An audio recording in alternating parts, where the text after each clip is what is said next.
All right, so our first question here is about looking, and this is worded saying price series, but really what this means, so I did have to email the customer back clarifying exactly what they meant by price series, and this just means something like the NQ, the ES, or or maybe it's three different stock prices, but basically, three different instruments on the charts here. So I'm going to use something like the ES, the NQ, and maybe the YM, the Dow, or something like that. All right. So across three different instruments here, we're looking for basically like a 2 out of 3 kind of situation almost. But each of these is very specific, right? So the first instrument needs to have made a new low with an up bar. So we have an example. So here's another advantage of emailing your questions in ahead of time is obviously that you can attach screenshots to help explain what you mean here. And actually that's the second question. So here we go. Here's the first question here. Right, so we have a swing low, right? And then you can see that price broke below the recent swing low, and it also made an up bar here. So yeah, so this looks like it's a range chart. Yeah, this is definitely a range chart here. So we have a range chart, and we have a new low with an up bar. And then secondly, so the second instrument just makes a new low, and that's it. So no secondary requirement of an up bar, just making a new low. And so here's our example here, right? So we have a swing low, and basically price broke below that, right? And then lastly, so the third instrument does not make a new low. So no new low here. And so here we have a screenshot of that, right? So we have a swing low, and right, price did not break that, right? So that is our first question there. So, all right, so this is going to get kind of complicated since we're dealing with a multi-instrument system here. Where did it go? Come on, there we go. And let's see here. All right, so this is on the ES. All right, so this is just going to take a moment to get my charts set up here. All right, there we go. So that took a little bit to get all that data loaded. And let me get, so I need the swing indicator on these charts. So we're going to use the swing highs and lows. That's included for free with the Shark Indicators installer.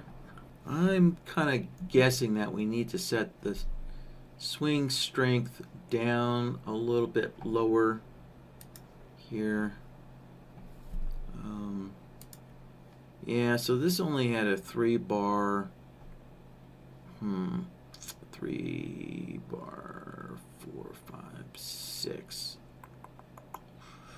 Yeah, so that would need a little bit of a lower swing strength there for the indicator to identify that.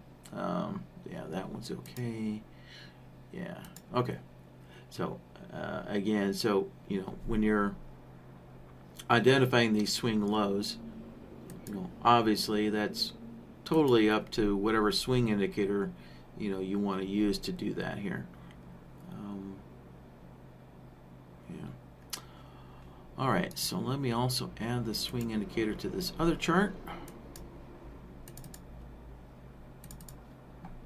And I'm using a swing strength of 5 again. All right, there we go. All right, so I have my chart set up here. And the next thing, we have to determine is what instrument is price series 1, what instrument is price series 2, and price series 3, right? So let's see here.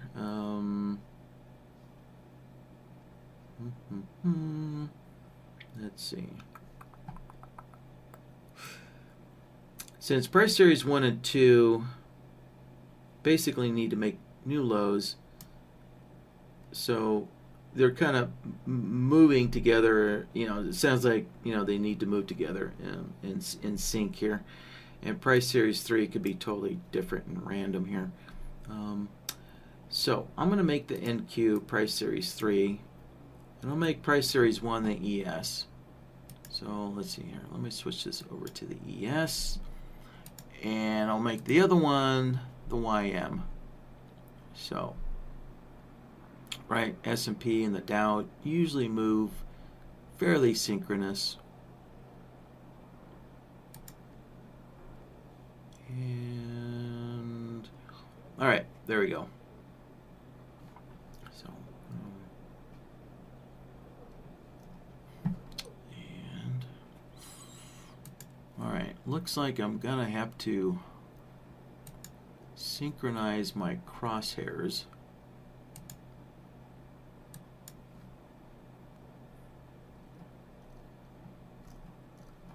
And the one thing I don't know is if, the way this question was phrased is if it's looking for a long signal or a short signal. So just a moment here. Okay. Yeah, so this was kind of phrased as a divergence type of question here. So I guess, divergence is used very loosely here. All right, so this would be for a long signal then.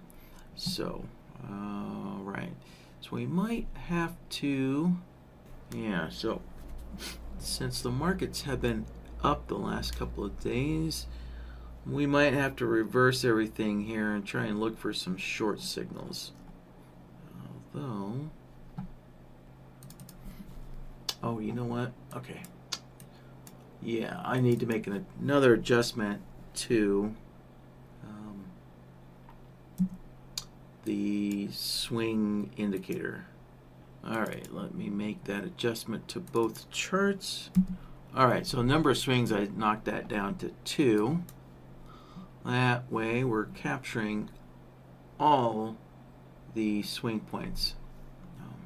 So this seems to be a bit of a tricky pattern to find. Alright, so what I'm going to do is I'm going to just start building here and allow BloodHound to kind of help me find these patterns on the chart here. So the first one here is a little more has an extra requirement, right? That we need to find an up bar, right, after making a new low there. So let's do that one first, and then the second requirement here is just a new low. So that'll be a lot easier. Alright, so with BloodHound open, alright, let's see. The first thing we need to do is create a file name here to save all of our work. So I'm going to use the Save As button. Put in today's date. There we go. Alright. Okay, so there's our file name to save all of our BloodHound work into. And let's see, I'm going to unpin the solvers panel there. And alright, so what we're looking for, first thing we need to identify is whenever whenever a bar breaks below a swing low or breaks above a swing high here. Right, let's zoom in there. Right. So we're either looking for, oh, wrong one. Yeah, so we're either looking for breaking below a swing low or breaking above a swing high. So, all right, and so that is going to be a comparison solver. Right, so what we're doing is we're looking at the close of the bar, right, comparing the closing price to the swing indicator. Right? So obviously if the close is less or lower than the swing low, then we know we have a break below, right? If the closing price is above the indicator swing high, then we know obviously price broke above it. So, all right, let's connect that in. And let's see, let's give this solver a name here. All right, so we're comparing the closing price of the bar to the swing low for a long signal, right? So remember, this is kind of subjectively called a divergence indicator, mainly because price series 3 is diverging from 1 and 2, right? So when price series 1 and 2 makes a new low, then we're potentially looking for a long trade signal here, right? So we're comparing the close to the swing low for a long or the swing high for a short signal. Okay, and I need to open that up a little bit more. All right, so to set up our comparison solver, input A, that's going to be the closing price. So we're going to change the input type to price. Right, there we go. So price, and the closing price is already the default. Now input B, that's going to be the swing indicator that we're using here. So let's change the indicator here. Let's click on that, and we'll go and select the swing highs and lows there. And remember, on the chart I adjusted some of these settings, so the number of swings is 2, the swing strength is 5. So make sure that your indicator settings match what you have on the chart. And now we need to figure out what plots are we using. So the widest bottoms are the swing lows here, right? So we're using the widest bottoms, or the swing lows, to generate a long signal, and then the widest tops to generate a short signal. All right, so the widest tops is basically the swing highs. Oops, let's see, make sure I clicked on that properly. There we go. Yeah, make sure you click inside the box. So WPF, this new UI language that NinjaTrader uses, is not as forgiving as the old WinForms programming language. So you actually have to check in that box, whereas previous versions of BloodHound, using the old UI language, you could just check kind of close to it, but not anymore. You got to be a lot more precise with this UI language that NinjaTrader has chosen to use. So, all right, so we have our two plots selected. Click OK, and let's see, and next we need to open up the output here, or as we called it, the rules window here, and we need to make some adjustments here. So for a long output, the close needs to be less than, right? The closing price needs to go below the swing lows. So not greater than, but less than. So we need to reverse this. And for the short, obviously we need to reverse that too. So let's reverse that. There we go. Now let's hit apply. There we go. Now things are making more sense, right? So we can see on these two bars with the long output, right, the close of that bar is below the swing high, or I'm sorry, below the swing low right there, right? And obviously these closing prices are above the swing high, so we get a short output. So there we go. So that part's done and ready to go. And so next we need the bar direction. So actually, yeah, we can see here we do have an up bar that's below that swing low. So we actually will end up with a long signal there. So let's add the bar direction solver so we can identify that bar direction. And now we need an AND node to combine those two conditions together. And there we go. So there's our break below the swing low. We have a long, and our break above the swing high, and we have a short. So we have a down bar there. All right. So that is price series 1 requirement. And let's see here. I said that'll be the ES. Yeah. And so I'll make price series 2 the YM. All right. So to do that, so to bring in price series 2 and price series 3, I need to bring up the solver's panel here. Let's bring that up and let me pin that here. And so in here, I need to add those other instruments, right? And so we have add chart, right? So I need to add the YM chart and also the NQ chart. So let's add 2 of those, right? And so you can select one of these charts. Now, right now, it's not actually a different instrument, right? So right now, this is just the 1 minute of whatever the default time frame is, right? And the default time frame is always whatever the chart is, right? Whatever chart BloodHound is running on, right? The chart is always the default time frame. You know, that's for all indicators, right? So obviously, when you add an indicator to a chart, whatever that instrument and that bar type is, right, that is the default time frame for that indicator. So same thing for BloodHound. The default time frame is whatever the instrument and chart is that BloodHound's running on. So default time frame is the ES10 range. So on these other charts, we want to make these different instruments. So we're going to change the instrument, right?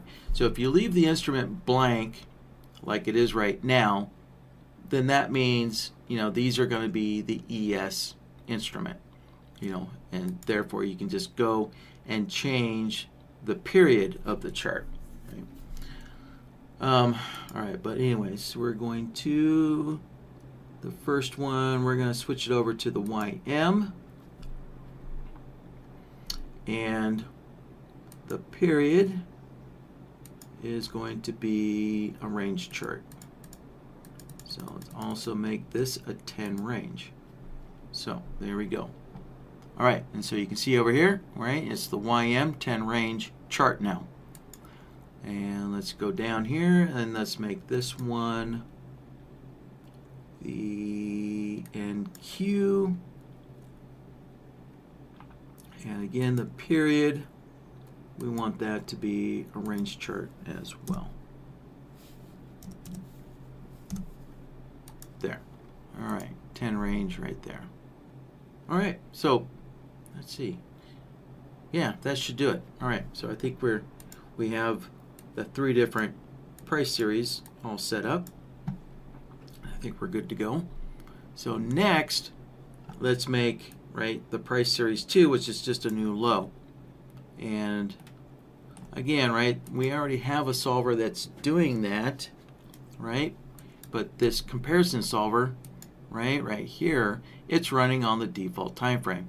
So we need to make a copy of this. So we're going to make a copy and then paste that down below.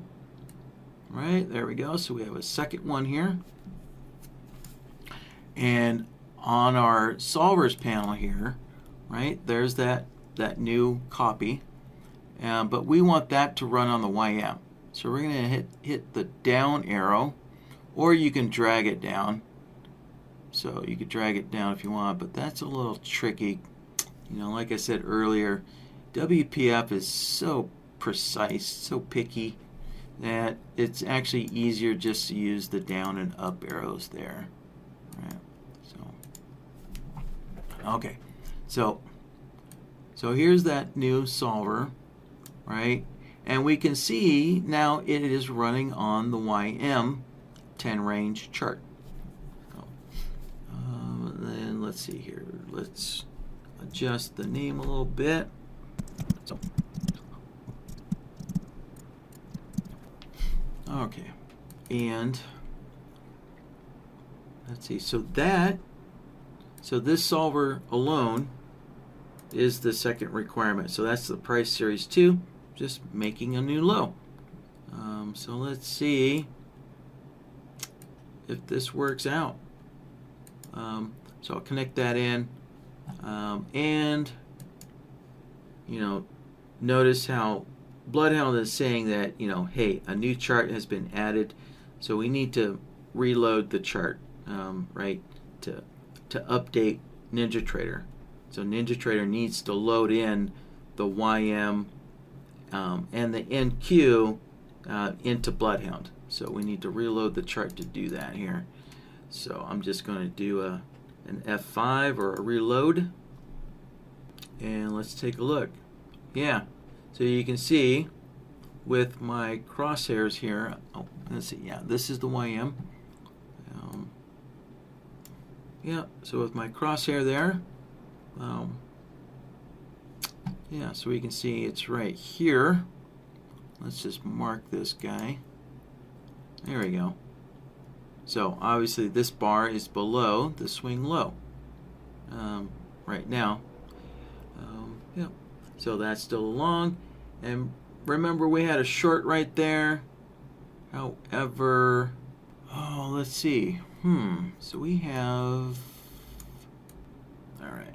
This is getting a little tricky here with my crosshairs synced. All right. There, I'll mark that. All right, so that's the bar there.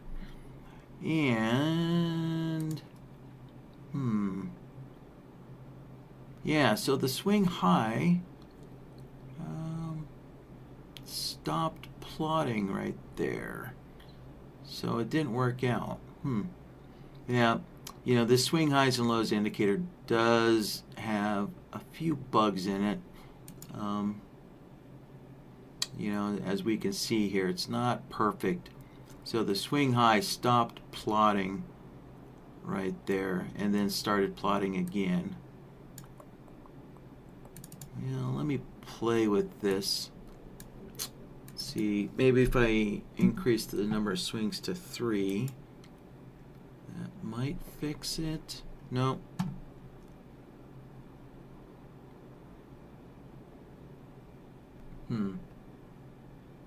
Yeah, well,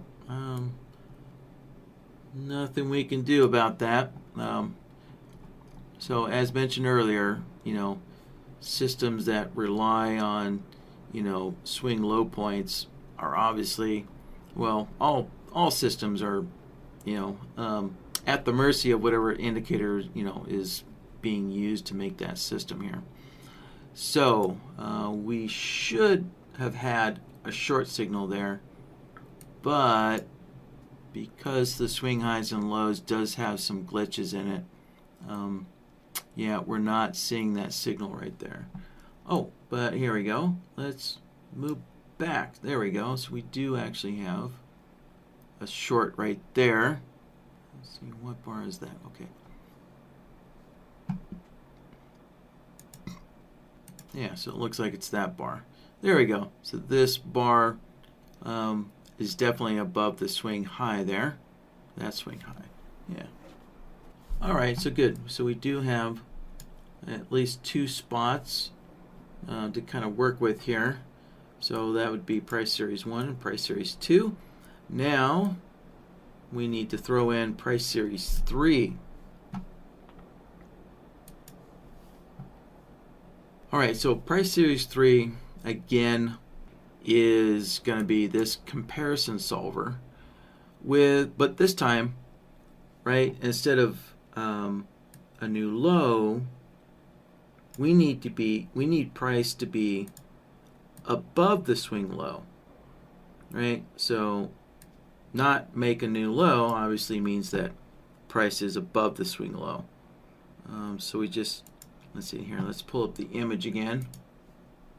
Right, so now we're comparing the close of all these bars and we need the close to be above the swing low plot there instead of below it. We need it to be above it, right?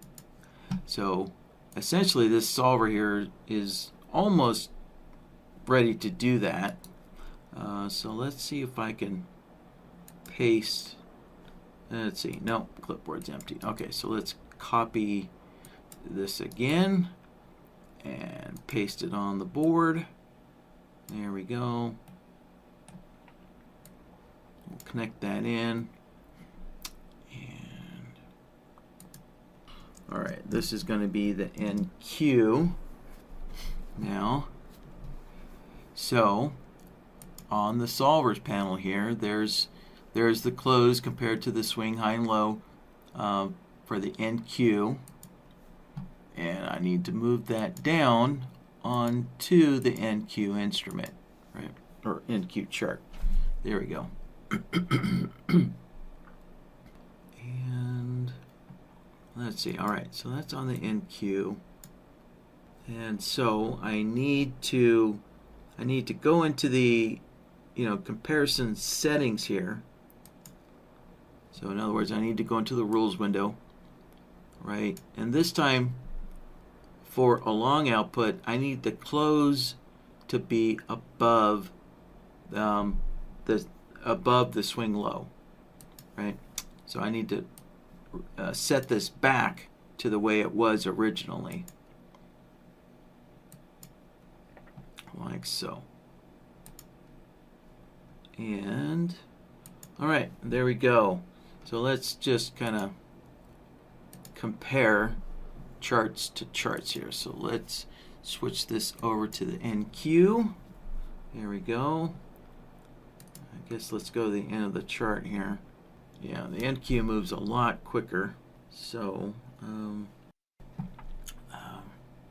so looking at, these couple of bars here, right?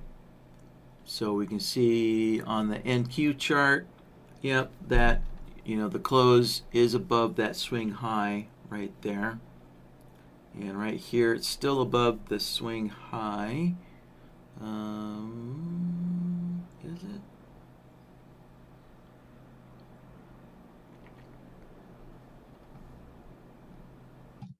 All right, let's get BloodHound back open. So I am noticing a disconnect between the two charts there. Let me just double check. Oh, yeah. Okay. Yeah, if it's above the bottoms, we want it above.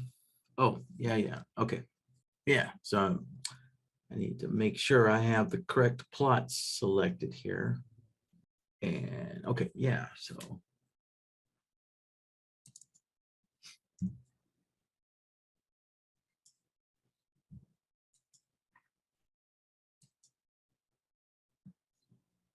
okay, yeah, sorry guys.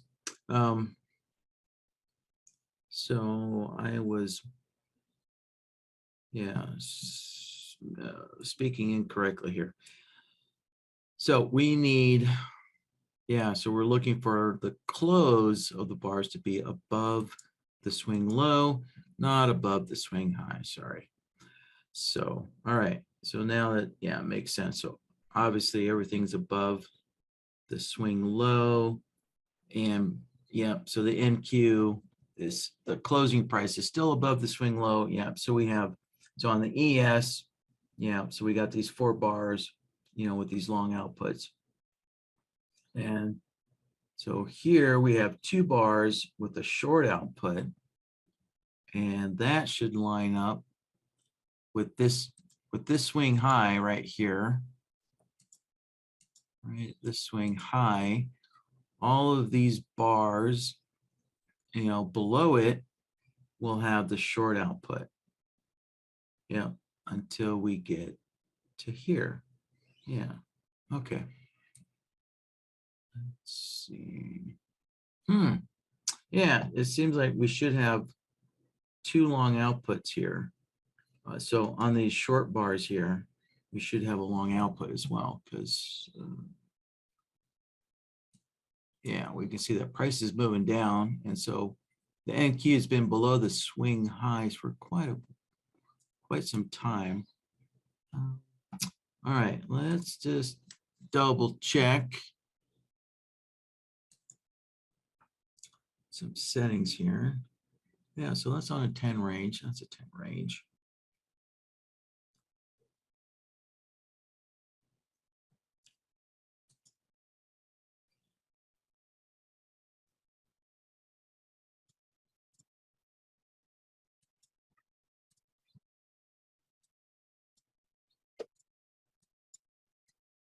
All right, so next thing I'm checking out, I'm just making sure that the correct data series are being pulled up.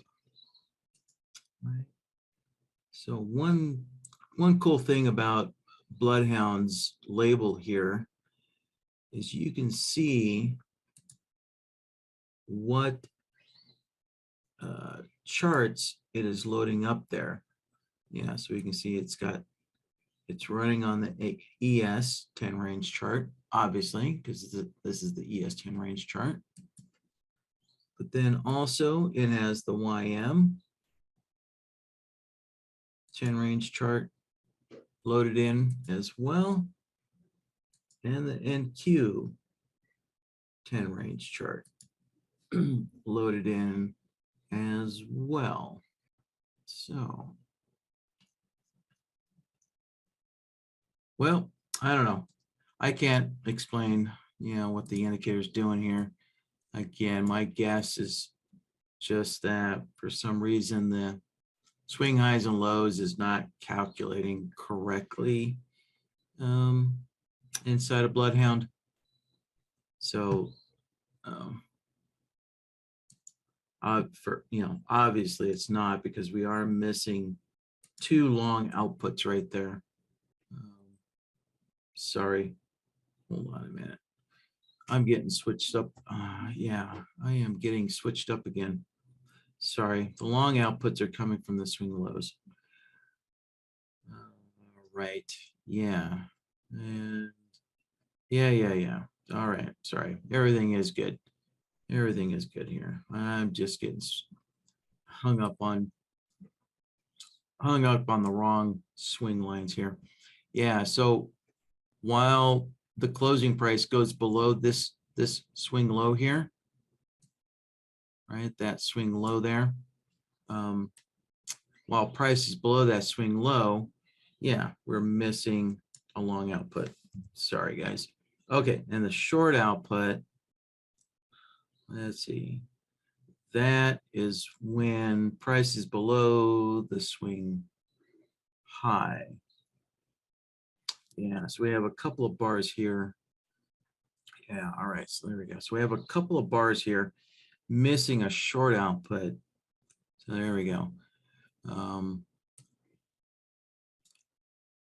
So there's a short output when price is above this. Price is above the swing high. Yeah. Yeah, so it looks like we are missing quite a few short outputs.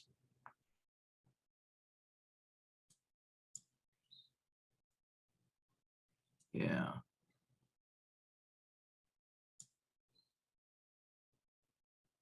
Oh, wait. Price needs to be below it. Oh, gosh darn it. Yeah. I'm having a difficult time kind of reversing this condition here. So price needs to be below it. All right. So, yeah. So for this swing high, let's see. All right. That swing high right there. Yeah. When the close is below that swing high, there we go. So we have a couple of short outputs. Yep.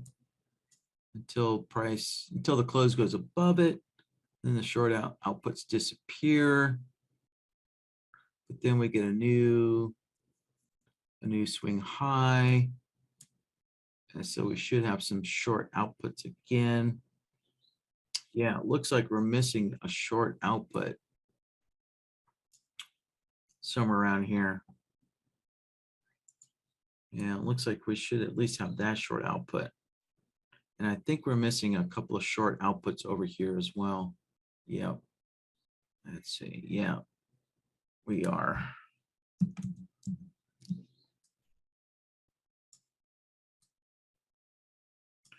Yeah, I think there should be short outputs there. I think all of those should be short outputs. Okay, well, yeah, so we have one short output that's the majority of this. So, all right, so maybe we're only missing one. Yeah, I think we're only missing one there. Yeah. All right. So, I guess the point here and the kind of lesson learned here is, obviously any system you build is only as good as the indicators that you use for building it. So, yeah, so we've already kind of found, a couple of issues with the swing highs and lows indicator. So,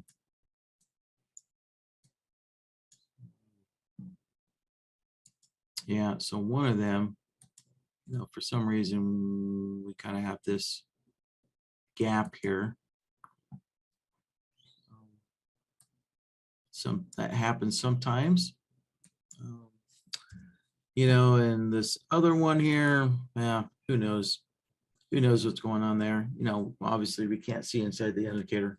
So, all right. So for the most part, despite the indicator, flaws, we do have our solver set up correctly. So the whole point of that exercise, remember, was to, test this new solver here and make sure that we had, the plots selected correctly, and also to make sure that the comparison settings were set up correctly. Make sure that the comparison rules were set up correctly, right? So, okay, and so that is price series 3, does not make a new low there. And so lastly, we just need to connect that in. And really, that does it. So let's see if we get any results. All right. So, all right. So here we have, let's see here. Let me clean things up a little bit.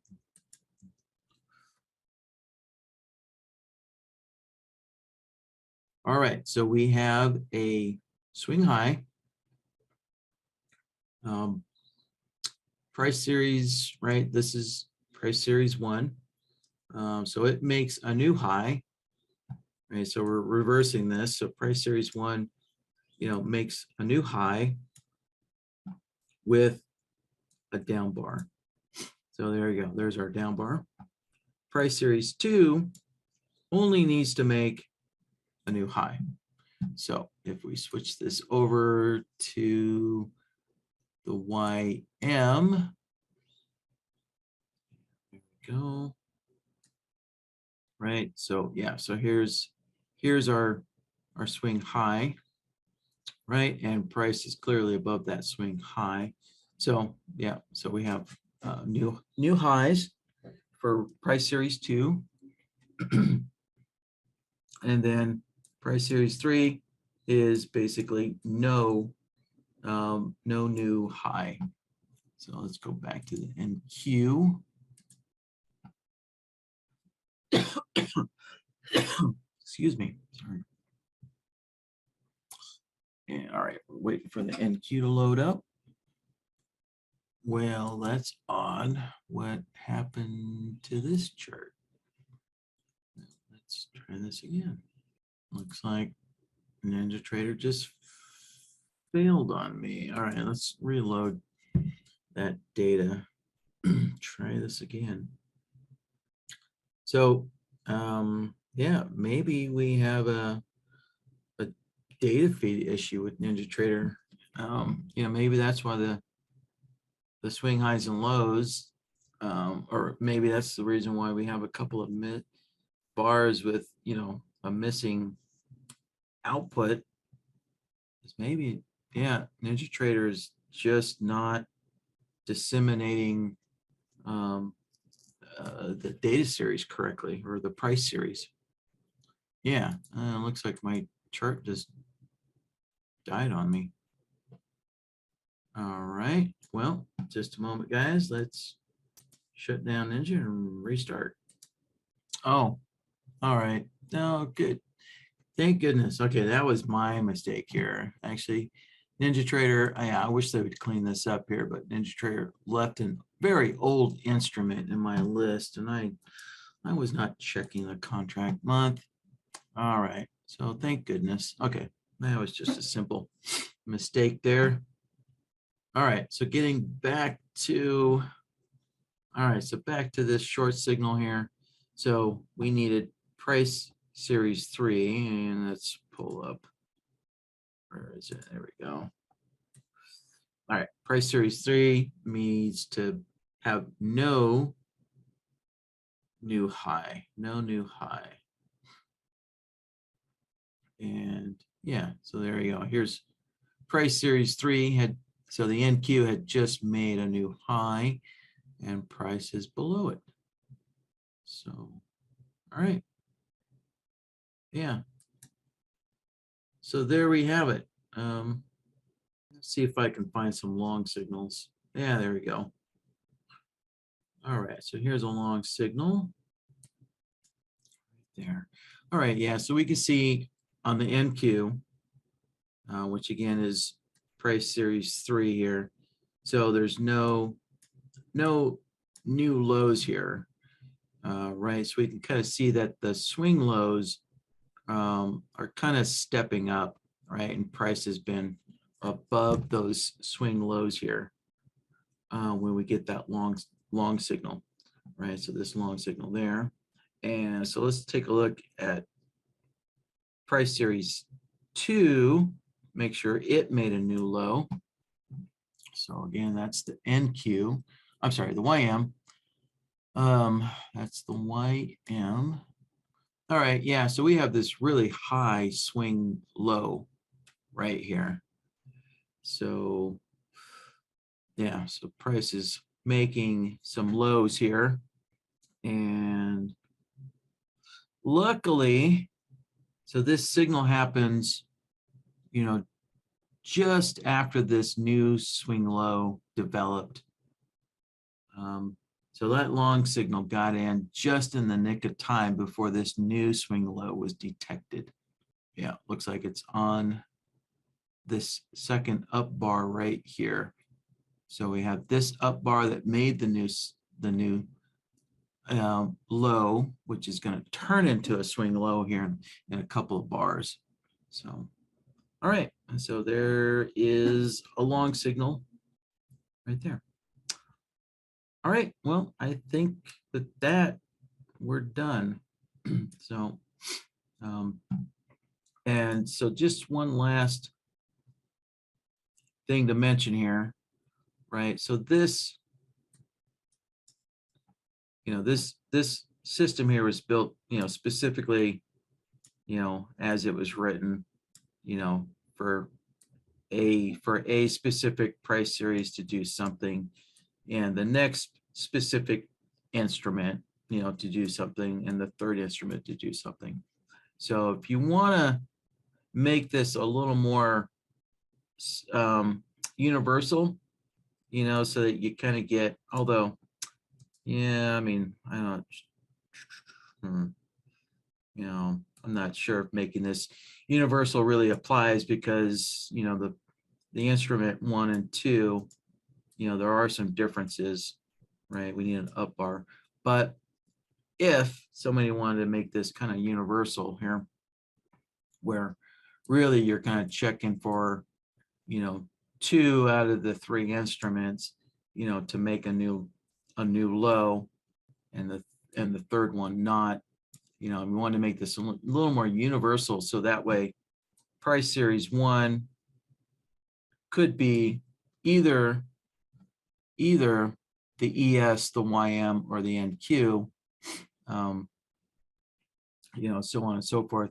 Then basically what you'd have to do is duplicate this logic 2 more times, right? And then switch up your comparison solvers, right? So that way you would need a copy, 2 more copies of this comparison solver, right? One for, right? So this comparison solver is running on the default time frame, right? Which is, actually, okay, yeah, I'm gonna have to adjust what I'm saying here. You would have to adjust this. So you would have to adjust the charts here. So if you wanted the NQ to be price series 1, right? Because right now the NQ is price series 3, but let's say you want the NQ to be price series 1, right? Well, then the NQ needs to be the default time frame. And so you're going to have to run 3 bloodhounds. You're going to have 3 bloodhounds, 1 bloodhound running on price series on the ES, another bloodhound running on the YM, and another bloodhound running on the NQ. Yeah, and then you need to go in. So if one of the systems is running on the NQ chart, I don't have the NQ chart, but if the default time frame is the NQ chart, then obviously this NQ chart needs to be changed to the ES chart. So that way you'd have NQ, YM, and ES, right? So you'd have to adjust these charts, to be whatever the missing instrument is. The default instrument, is going to be either the ES as is right now, or the default time frame is going to be the YM or the NQ. And then, of course, the other instruments would change. Right?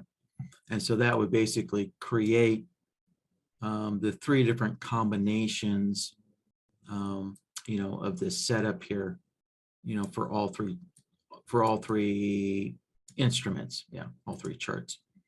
Yeah, and that's how you could kind of search for the various combinations, of this setup here.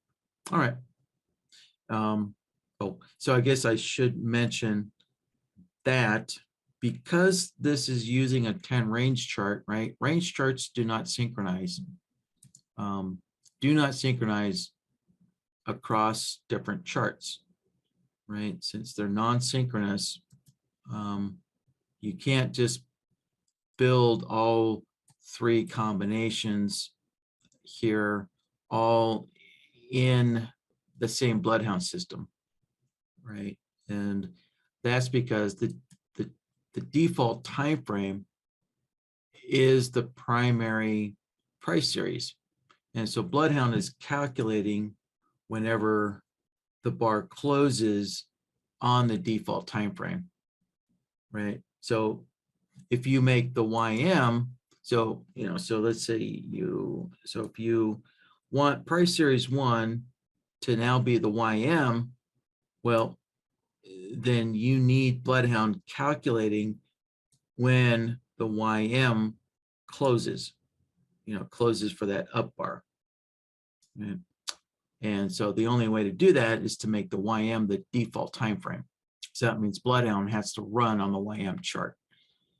Yeah, so that's why you can't just build all 3 combinations in the one, in the one bloodhound file here and only run it on the ES and expect it to run correctly. It won't. It just won't. It won't run correctly because, so if the YM is your primary price series 1, bloodhound's not going to be calculating whenever the YM bar closes.